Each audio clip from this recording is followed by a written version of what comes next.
Bueno, vamos a empezar con la unidad de laparoscopía. En laparoscopía generalmente, bueno, como les decía recién, es la mayoría de todas las cirugías que hoy se pueden hacer, sea tanto de cirugía general como de cirugía urológica o de cirugía ginecobstétrica, ginecológica, no obstétrica, se pueden hacer por vía laparoscópica, ¿sí? ¿Qué es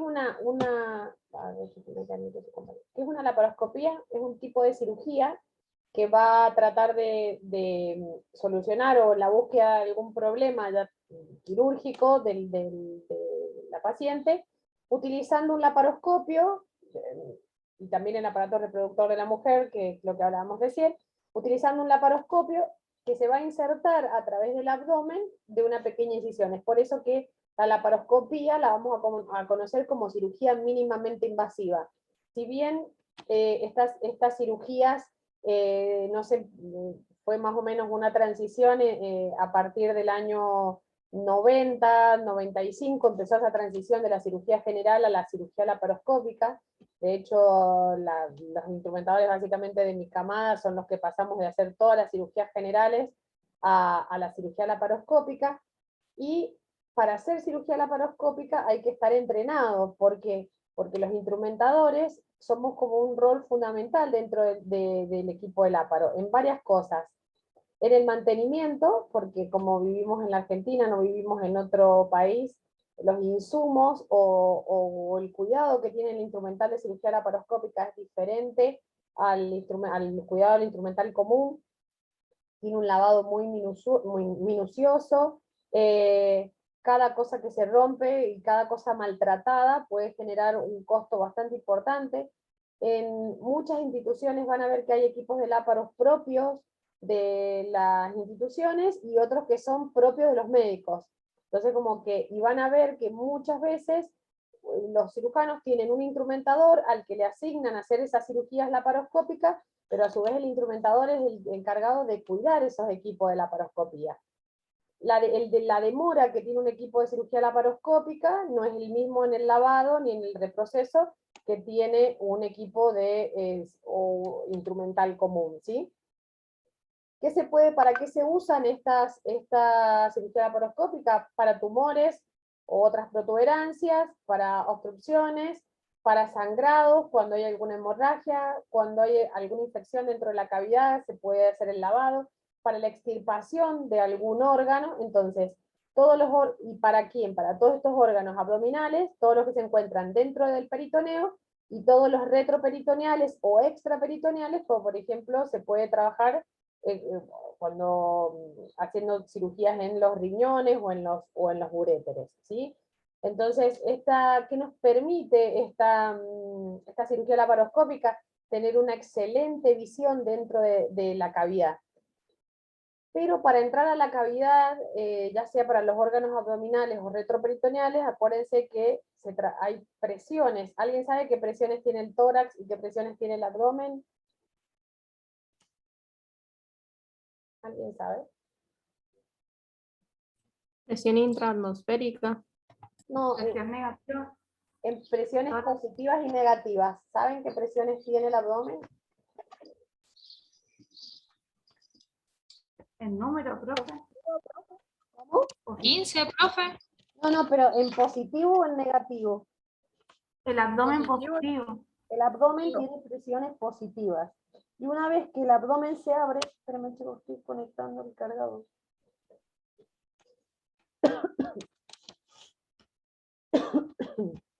Una vez que el abdomen se abre, automáticamente los órganos tienden a ir hacia abajo, ¿sí? Entonces hay que crear, justamente cuando el peritoneo se abre y los órganos tienden a ir hacia abajo y se aplasta el peritoneo, se bajan los órganos, hay que crear una nueva cavidad, una neocavidad, donde nos permita tener una buena visibilización, pero en una cavidad que tenga algo que muestre que esté lleno como de aire, es como si ustedes operaran adentro de un globo, ¿sí?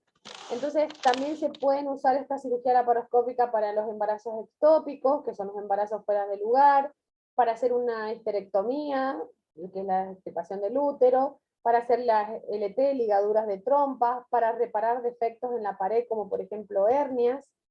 También se pueden usar para colecistectomías, para extracción de la vesícula biliar, para hacer cirugías del estómago, para hacer extirpaciones del vaso.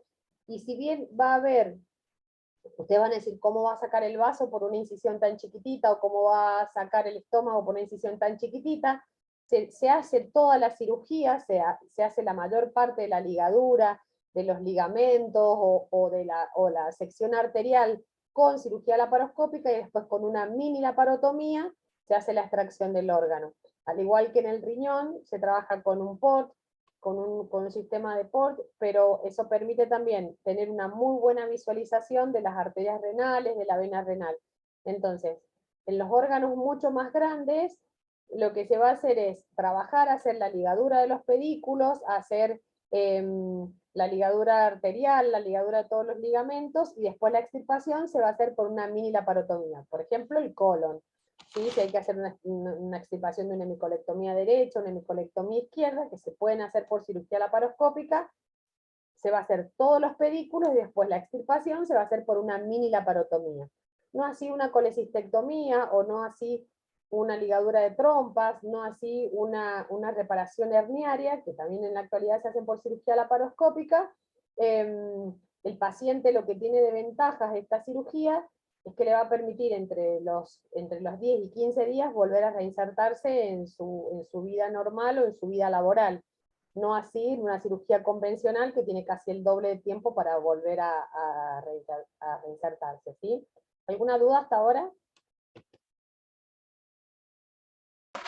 No, profe. No, profe. Bien. ¿Cómo se conforma una torre de cirugía laparoscópica? La torre de cirugía laparoscópica está compuesta por un monitor, que puede ser un televisor, que no va a tener nunca la misma definición que un monitor. Los monitores vienen para cirugía laparoscópica de una resolución en lux mucho más importante que un televisor. La mayoría de las instituciones tienen televisor, pero no tiene la definición que va a tener un monitor propiamente de una torre de laparoscopía. Va a tener un procesador, que es un procesador de video, eso es lo que yo les mostraba esta mañana, donde va a ir conectada la cámara, ¿sí?, de este procesador por detrás va a tener una conexión, que ahí se ve el cable, va a tener una conexión al monitor por detrás, ¿sí? Y eso le permite que desde acá, que va a salir la cámara, que se va a conectar a una óptica, te va a permitir procesar la imagen en este monitor. Entonces vamos a tener este procesador o cámara, ¿sí? Después vamos a tener una fuente de luz. Las fuentes de luz van a depender de las marcas que tengan, cómo va a salir la luz de allá adentro a través de una fibra óptica, eso gris que yo les mostraba esta mañana. Esa fibra óptica conectada a la óptica, que va a estar conectada también a la cámara, le va a permitir ingresar luz dentro de la cavidad. Entonces tenemos un monitor que por detrás está conectado a la cámara o al procesador. De este procesador va a salir una cámara que tiene un cable y un cabezal, que va a ir conectado a la óptica. La óptica es como si fuesen los lentes que nos permiten ver dentro de la cavidad.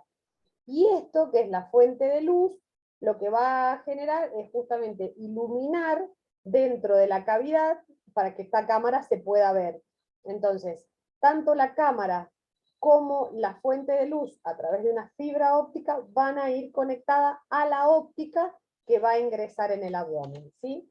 Vamos a tener una consola de neumoperitoneo.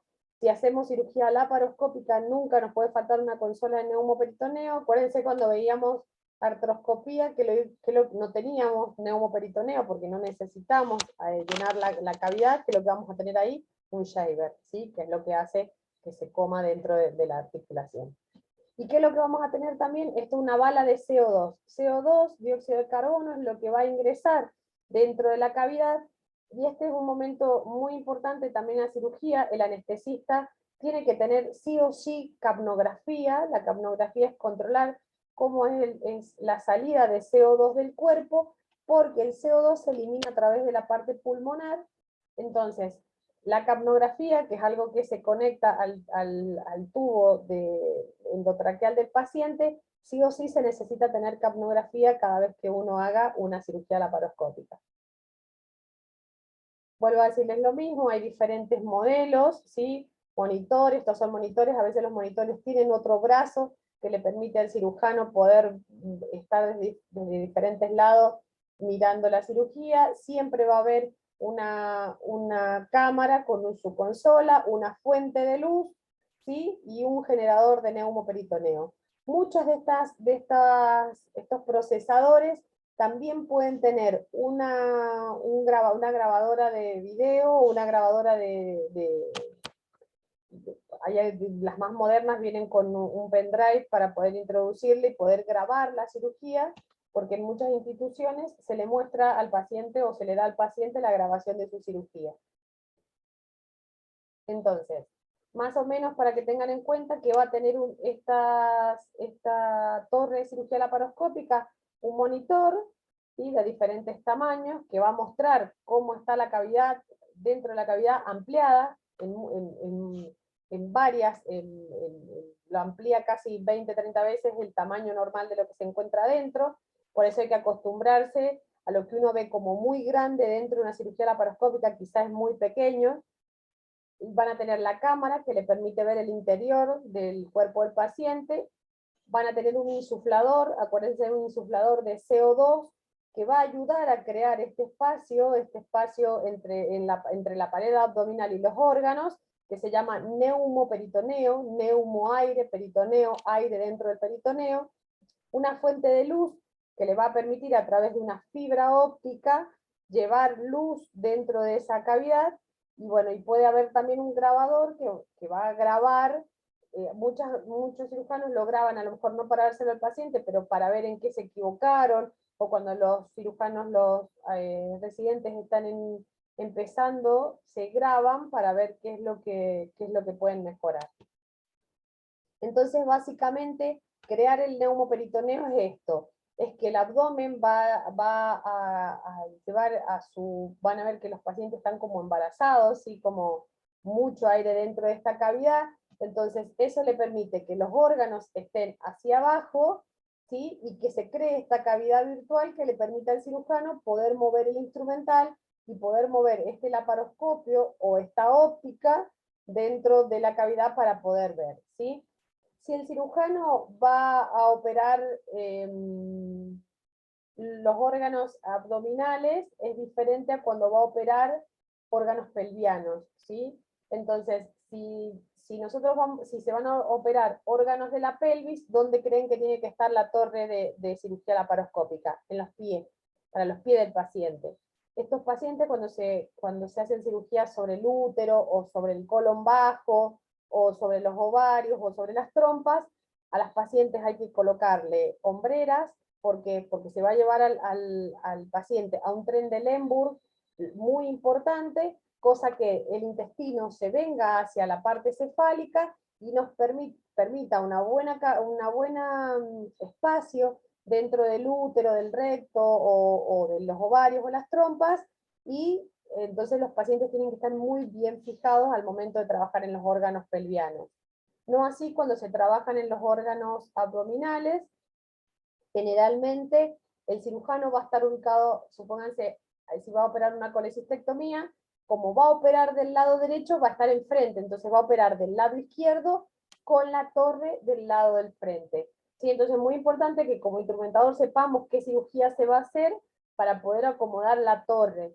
Es lo mismo que una artroscopía. Si se hace una artroscopía de la pierna derecha, la torre va a estar a la izquierda; si es artroscopía izquierda, la torre a la derecha. Siempre el cirujano tiene que tener enfrente de donde los órganos que va a operar, esa es su visión, ¿sí? Imagínense que esté con las pinzas así, él no mira al paciente, sino lo que mira es el monitor. Entonces, tienen que saber qué cirugía se va a hacer. Las principales razones, esto es justo para el uso, que fíjense que yo les puse, hay que tener buena capnografía porque se elimina por los pulmones, y lo que quede dentro de la cavidad lo absorbe el peritoneo. Por eso que cuando se termina de hacer una cirugía laparoscópica, hay que sacarle la mayor cantidad de CO2 al paciente del abdomen, porque ¿qué pasa? Si no se saca todo el CO2 que queda en el abdomen, es muy soluble en sangre y provoca, y puede provocar una acidosis en el paciente, ¿sí? Y es un gas que no es explosivo, ¿sí? Entonces no tengan miedo que a veces cuando hay una pérdida de CO2, no va a explotar el CO2, al igual que como el oxígeno. El oxígeno, si hay una chispa y hay una fuga de oxígeno, va a haber una explosión, no así con el CO2. Entonces el neumoperitoneo se define como la presencia anómala, la presencia no normal de aire dentro de la cavidad peritoneal o abdominal, ¿sí?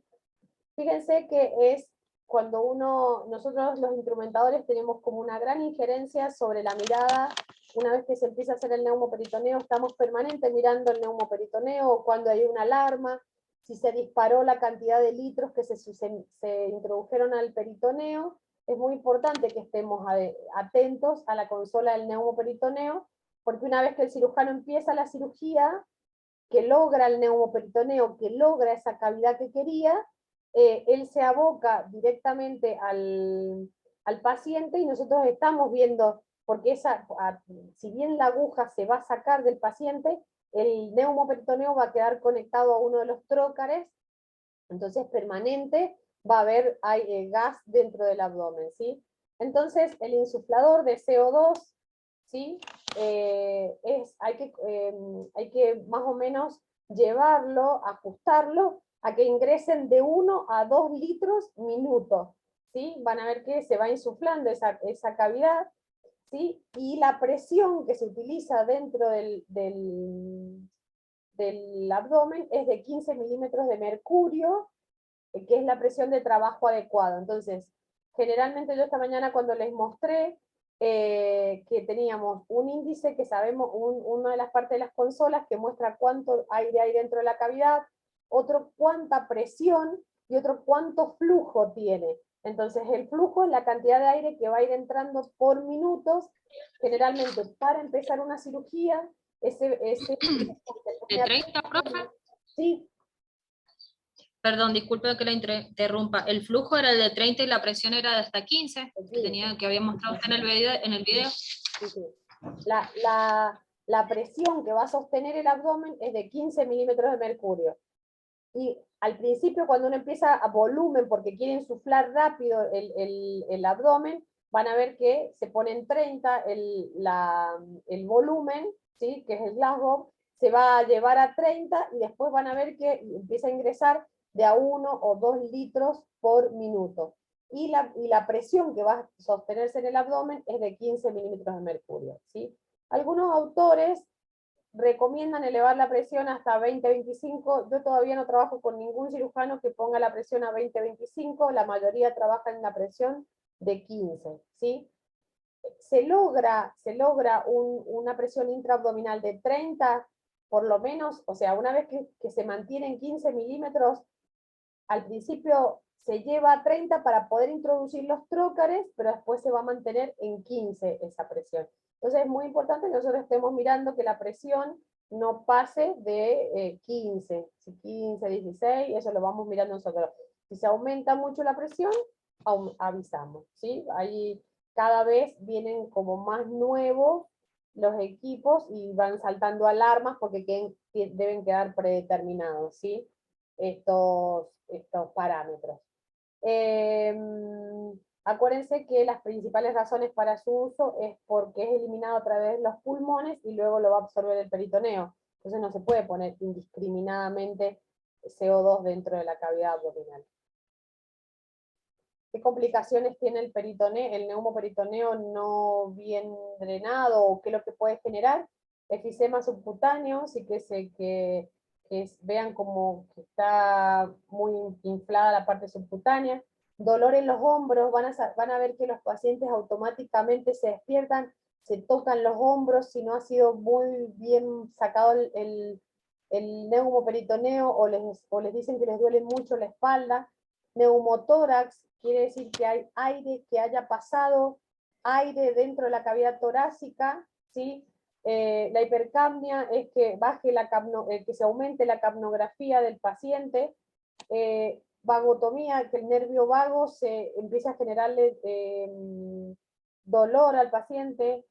Oliguria, que empieza a orinar mucho, infarto pulmonar, embolia gaseosa, son muchas de las complicaciones que puede tener un paciente que no está bien sacado el gas o que se hayan aumentado mucho las presiones durante la cirugía, ¿sí?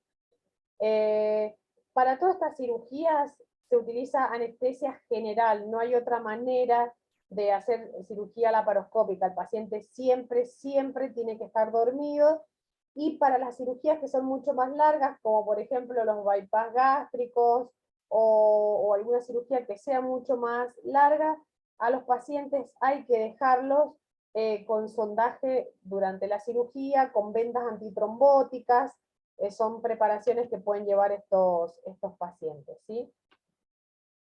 Los pacientes se colocan en decúbito dorsal, con los brazos pegados a su cuerpo. La intisepsia se realiza con iodopovidona y primero pueden hacerlo con una solución jabonosa de iodopovidona o con clorexidina.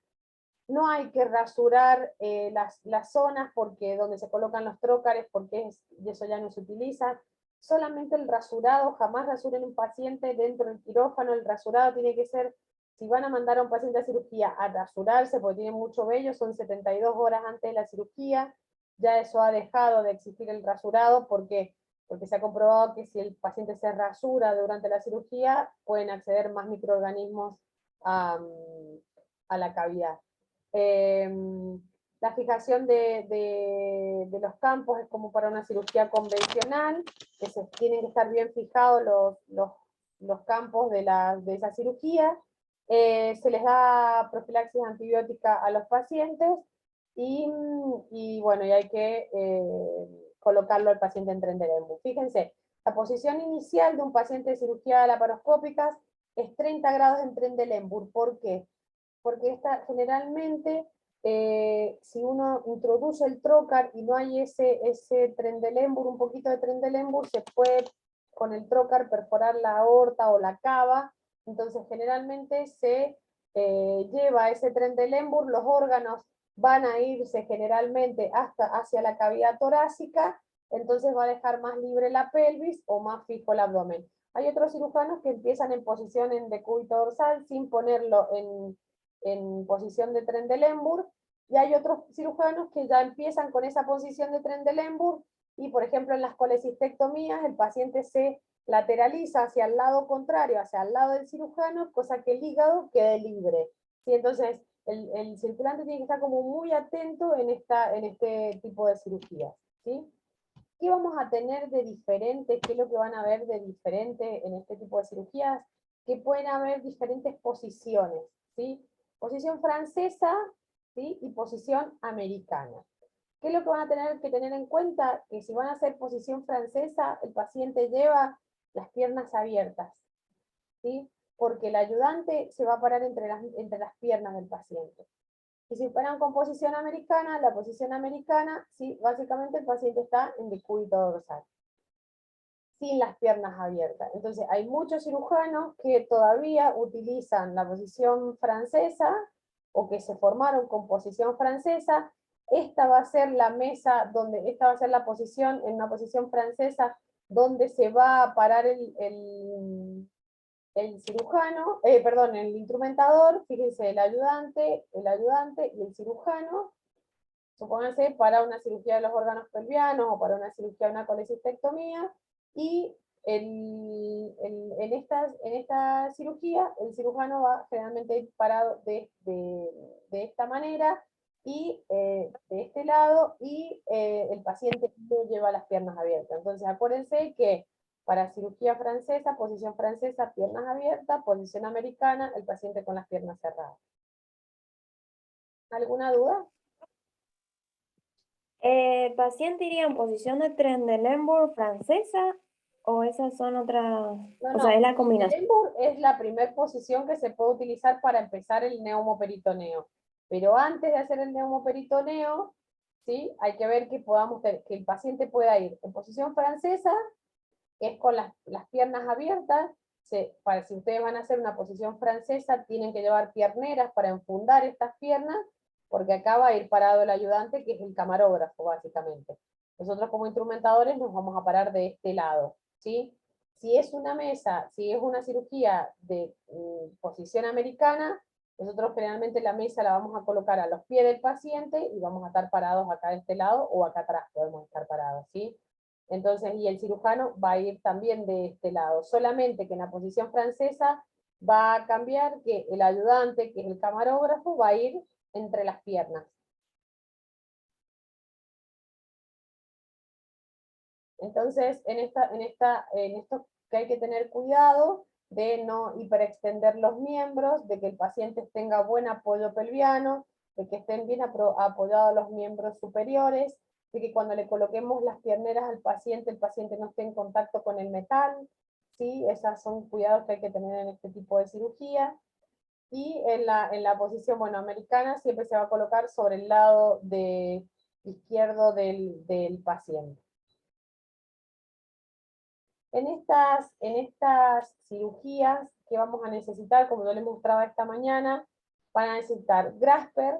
Los graspers es que si fuesen igual que las ALI, que si fuesen igual que para una toma como una Bertola, como una Kocher, van a ver esas diferentes grasper, esas diferentes formas de los grasper, es como si lo usaran como esas pinzas, ¿sí? ¿Qué es lo que van a tener? La pinza de Maryland, que es la pinza que más se utiliza, que es la mano derecha del cirujano, es básicamente una mezcla de disección con una Bertola. Pinza de Maryland, van a ver que tiene la misma forma, la misma punta que una pinza de Bertola. Van a tener pinzas cocodrilo, justamente tienen dientes, van a tener tijeras de Metzenbaum, unas tijeras más chiquititas que parecen tijeras de mayo, hay portagujas, van a tener irrigadores y suctores dentro de la cavidad abdominal. Van a tener separadores hepáticos cuando se hagan cirugías de hepatectomías, que es el separador. ¿Se acuerdan que los vimos cuando hicimos hepatectomías? Pero cuando se hacen hepatectomías, estas hepatectomías, hay separadores de Nathanson y los Goldfinger, que son unos separadores que son tremendo de grandes. Hay que primero armar, se arman en la camilla operatoria y después se arman con algunas partes estériles. Van a tener los ganchos cauterios, que son los hooks, se escribe así, que es lo que sustituye al electrobisturí, y van a ver que en las cirugías en la cirugía laparoscópica se utiliza muchísima sutura mecánica, mucha sutura mecánica. Van a tener aguja de Verres, que es la aguja para el inicio del neumoperitoneo, y van a tener trócares. Van a haber cirugías que son para pacientes muy obesos que tengan un largo diferente, y van a haber otras que tengan un largo común. ¿Sí? Ya vamos a ver un poco de instrumental. ¿Sí? Esto es una consola, ¿sí? Esto es una consola de una cámara. ¿Sí? Fíjense, este es el cabezal de la cámara, este es el cable, este cable va a tener un conector que va a ir acá, y esto nos va a permitir elegir la opción de cirugía laparoscópica, de cirugía artroscópica, de histeroscópica, nos va a permitir elegir acá. Y acuérdense que acá lo que va a ir conectado es la óptica, es lo que nos va a permitir ver dentro de la cavidad. Esta es la fuente de luz tiene una consola, ahí la mayoría de las marcas ahora son Stryker o Storz. La particularidad que tienen, para que siempre sepan cada vez que vean una fibra óptica, no sé si se los puse acá, sí, fíjense, esta fibra óptica, que tiene este largo, ¿sí? Entra en las Storz, ¿sí? Y estas que tienen esto más corto, entran en las Stryker, ¿sí? Entonces, cada vez que ustedes vean una fibra óptica con un adaptador largo, ¿por qué? Porque eso largo entra dentro de la Storz, y las que son cortitas, esta manijita básicamente se abre, abre como unas pestañitas adentro y le permite conectar la fibra óptica. Entonces, recordemos un poco, vamos a tener una consola, ¿sí? Que es la cámara, con un cable, y este cabezal, que es la cámara. Esta cámara por detrás va a tener un cable que se va a conectar al monitor, ¿sí? Después vamos a tener, esto es lo que nos permite ver la imagen, que va a ir conectada a la óptica. Y después vamos a tener una fuente de luz, que es como si fuese una linterna, que nos va a permitir ver dentro de la cavidad abdominal. Fíjense, entonces, acá atrás, esto es la óptica, esto es una óptica, ¿sí? Y fíjense, lo que va conectado acá es la fuente de luz, la fibra óptica que está conectada a una fuente de luz, y acá se va a conectar la cámara que va a estar conectada a una consola, ¿sí? Como la palabra se lo dice, fibra óptica, la fibra óptica está compuesta por 1.000.000 de fibras, o hay otras que vienen, las que son más viejitas, vienen como si fuese un cable, y dentro de ese cable una fibra óptica. ¿Qué tenemos que tener de cuidado los instrumentadores? Que siempre las fibras ópticas tienen que estar así, en forma circular. Nunca jamás se puede quebrar, porque cada vez que ustedes quiebren una fibra óptica, se va a cortar un haz de luz de la fibra óptica, lo que va a ir disminuyéndole la visión dentro de la cavidad abdominal, ¿sí? ¿Lo entienden? Sí, profe. Bien. Sí, profe. Bien. Entonces, siempre con mucho cuidado, todas las cosas del áparo se guardan, sobre todo la fibra, se guarda en forma circular, ¿sí? Entonces, bueno, acá no se ve muy bien la imagen, pero acuérdense que van a ir en las Store, perdón, en las Striker, y estas que son más largas van a ir en las marcas Store. Bueno, eso es cómo se conecta la cámara a la óptica, y fíjense cómo está conectada acá la fibra óptica, ¿sí? Hay muchas instituciones que esto lo mandan a esterilizar, no se manda más a esterilizar, hay que enfundarlo, hay que colocarle una funda de nylon, ya mañana les muestro cómo se enfunda una cámara que vaya conectada a la óptica. ¿Por qué? Porque se dañan muchísimo el cabezal, y ya las instituciones no están aceptando esterilizar la cámara, sobre todo la responsabilidad que conlleva la empresa que esteriliza de que se lleven una cámara, ¿sí? Y otras características que vamos a tener en las ópticas, sobre todo las de las cirugías abdominales, tienen un diámetro de 10 centímetros alrededor, son de 10, y van a ver que en sus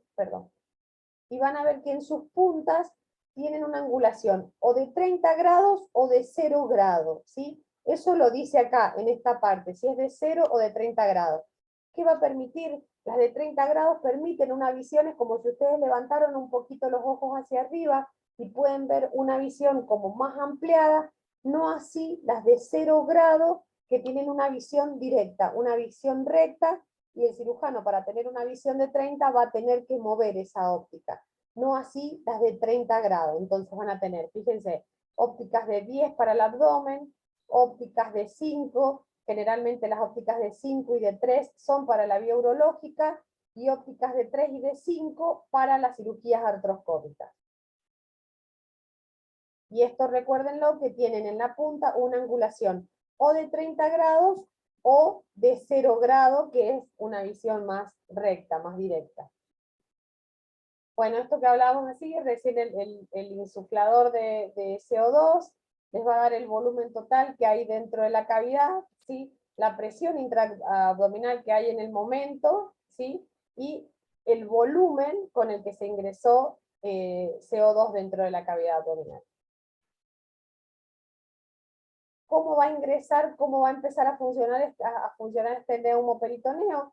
Se va a hacer a través de un trocar, el ingreso dentro de la cavidad, un trocar. Primero se va a ingresar la aguja de Verres, se va a insuflar, se va a crear esta cavidad, y después va a quedar un trocar dentro de la cavidad, y acá hay tiene como una llavecita, ahí vamos a conectar la manguera de CO2, y nos va a permitir seguir manteniendo el CO2 dentro de la cavidad. hay que ir controlando estos ciclos de insuflación y medición de presión intraabdominal, eso significa PIA,